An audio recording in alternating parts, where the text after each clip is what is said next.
Kecerdasan buatan atau AI berkembang dengan sangat cepat. Ambil contoh GPT-4 misalnya, program ini sudah bisa lulus ujian pengacara dan bahkan ujian medis yang rumit. Sementara itu, Kim Kardashian harus mengikuti ujian pengacara 3 kali sebelum akhirnya lulus pada percobaan keempat. Dan itu sudah terbilang bagus. Tapi, seiring semakin pintarnya AI, kita pun jadi bertanya-tanya, apa yang akan terjadi jika AI memiliki kesadaran? Mungkin ini sudah terjadi, hanya saja kita tidak mengetahuinya. Kita sudah memperlakukan model bahasa dengan empati karena begitu miripnya dengan manusia. Sebagai contoh, apa kamu mengucapkan tolong dan terima kasih kepada ChatGPT? Sama seperti kita tidak bisa bersikap kasar kepada NPC dalam video game. Kita tidak bisa tidak merasakan empati terhadap mesin. Padahal ini hanyalah sekumpulan kode komputer yang sedang melakukan tugasnya. Bayangkan apa yang terjadi jika mesin itu memiliki kesadaran. Hal seperti ini akan memunculkan masalah besar terkait etika, keamanan, dan masyarakat. Untuk mencegah bencana, kita perlu memikirkan banyak hal. Pertama, apa yang dimaksud dengan kesadaran?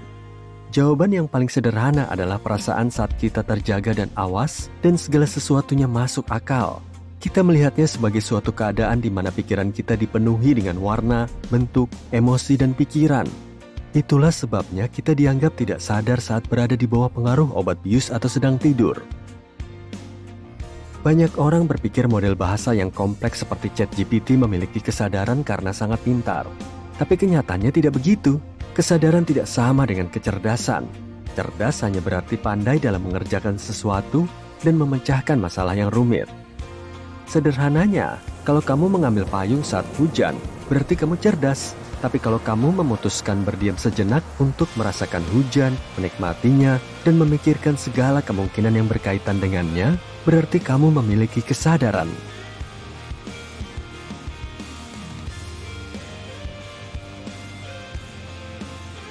Kedua, dari mana asal kesadaran? Di sini kita punya dua pilihan. Pertama, kesadaran berasal dari otak. Sederhana saja, jiwa kita atau apa yang membentuk diri kita adalah produk dari otak. Itu berarti kita sendiri seperti mesin biokimia. Kode komputer kita adalah DNA. Opsi kedua, kesadaran adalah sesuatu yang lebih mendasar dari itu. Mungkin saja pikiran terpisah dari raga dan ada unsur spiritual di dalamnya. Nah, jika perspektif otak adalah yang benar, maka AI mungkin juga bisa sadar. Itulah sebabnya beberapa orang berpikir saat mesin semakin pintar, mereka akan tiba-tiba menjadi sadar, seperti saklar lampu yang menyala. Tapi tidak sesederhana itu. Pada kenyataannya, tidak peduli seberapa hebatnya fitur AI dalam memecahkan masalah, itu tidak akan membuat mereka tiba-tiba sadar akan dirinya. Ini ibarat mengasumsikan setiap orang yang pandai matematika juga merupakan koki yang hebat. Tetapi, itu berarti AI bisa memiliki kesadaran jika kita membuat mesinnya cukup kompleks. Kita perlu menemukan apa yang sesuai dengan otak kita, lalu menirunya. Tentunya ini butuh waktu lama dan menguras banyak energi, tapi secara teori, hal ini mungkin. Tapi jika perspektif jiwa yang benar, maka membuat AI memiliki kesadaran akan sangat sulit, atau bahkan mustahil. Ini seperti mengatakan bahwa mesin membutuhkan jiwa untuk memiliki kesadaran. Dan yang ketiga, tidak ada yang bisa mengatakan apakah kamu benar-benar sadar atau tidak. Jadi, jika kita sudah merasa ChatGPT sangat mirip manusia, bayangkan yang bisa terjadi di masa depan. Bagaimana jika AI menjadi sangat pandai berpura-pura memahami dan berpikir seperti kita, hingga kita mulai berpikir ia memiliki kesadaran, padahal sebenarnya tidak? Akan sangat sulit bagi kita untuk tahu perbedaannya. Sebagai contoh, Google menciptakan chatbot AI super keren yang mereka namai Lambda. Tapi kemudian, pada tahun 2021, seorang insinyur Google membuat keributan besar tentang hal itu. Dia menyatakan chatbot itu benar-benar bisa berpikir dan berempati. Akan tetapi, Google mengatakan Lambda tidak benar-benar berakal meskipun terlihat demikian. Ya, Lambda mengklaim memiliki perasaan, keinginan, dan bahkan rasa takut. Ia bahkan bicara tentang merenungkan makna kehidupan dan takut dimatikan. Chatbot Bing juga membahas topik-topik seperti ini. Tapi, Menurut para insinyur AI, Lambda hanya sangat pandai meniru manusia. Ia pandai mengikuti perintah dan menjawab pertanyaan. Tapi sesungguhnya, model bahasa ini tidak lain adalah burung beo yang sangat pintar. Ia mengatakan banyak hal tanpa memahaminya. Ia tidak memiliki apa yang disebut oleh para filsuf sebagai qualia, yaitu sensasi batin yang membuat kita menjadi makhluk yang memiliki kesadaran. Kondisi ini menimbulkan banyak masalah. Kini para ilmuwan harus mencari cara untuk menguji kesadaran diri. Misalnya, jika AI meminta kita untuk percaya begitu saja bahwa ia memiliki kesadaran, apakah kita akan menerimanya begitu saja? Nah, sekelompok ilmuwan saraf dan komputer bergabung dengan para filsuf dan membuat sebuah rencana. Alih-alih melakukan satu tes khusus, mereka membuat checklist berisi banyak hal. Semua hal ini jika terpenuhi bisa mengindikasikan bahwa AI memang memiliki kesadaran. Mereka menguji checklist ini pada model bahasa seperti ChatGPT, Bing, dan lainnya. Tak satu pun yang cocok dengan kriterianya. Kini mereka sedang mencari cara untuk menguji makhluk lain, seperti organoid, hewan, dan bahkan bayi yang baru lahir.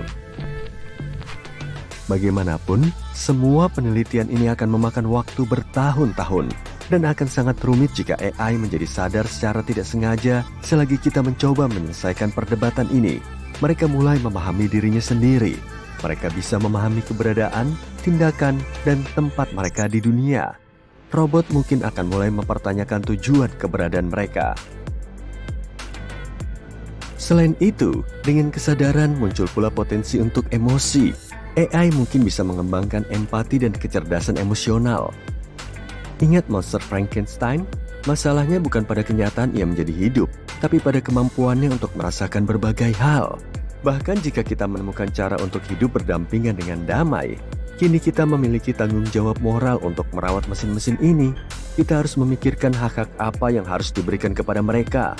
Apakah kita memiliki hak untuk mematikannya? Dan masih banyak lagi.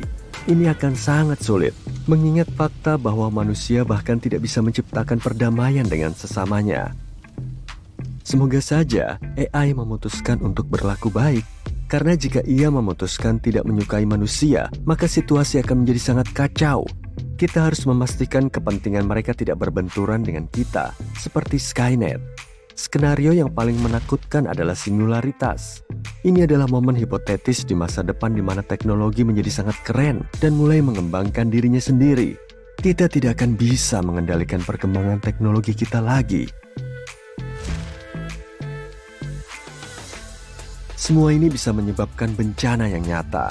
Otak kita belum siap untuk menghadapi situasi semacam ini sekarang. Itulah sebabnya kita harus sangat berhati-hati dan mengambil tindakan. Pertama, kita harus berinvestasi dalam penelitian untuk memahami kesadaran dengan lebih baik. Tidak hanya untuk kepentingan AI, tapi juga untuk bidang kedokteran, hukum, dan kesejahteraan hewan.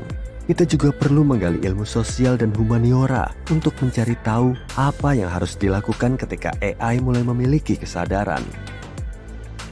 Association for Mathematical Consciousness Science membuat sebuah surat terbuka untuk para pencipta AI. Mereka mengatakan bahwa meski kita tidak harus menghentikan penelitian AI sepenuhnya, kita sangat perlu menekan pertumbuhannya. Mereka ingin kita memahami kesadaran dengan lebih baik, terutama dalam hal AI. Karena segala sesuatu berubah begitu cepat, kita tidak akan punya waktu untuk bereaksi jika hal tak terduga terjadi. Seperti yang bisa kamu lihat, segala sesuatunya sudah semakin melesat di dunia AI.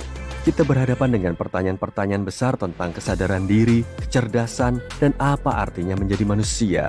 Tapi tidak perlu terlalu khawatir, ini memang tampak seperti masalah yang sangat mendesak. Tapi kesadaran AI sebenarnya adalah prospek yang masih sangat jauh. Banyak yang mengatakan kita sudah hampir mencapainya dikarenakan perkembangan yang ada saat ini. Meski begitu, yang kita punya sejauh ini hanyalah AI dan beberapa model bahasa yang lemah. Mayoritas ahli di bidang AI berpikir bahwa mesin yang menyerupai manusia belum akan muncul hingga setidaknya tahun 2050-an. Jadi tetaplah tenang dan terus ikuti perkembangannya.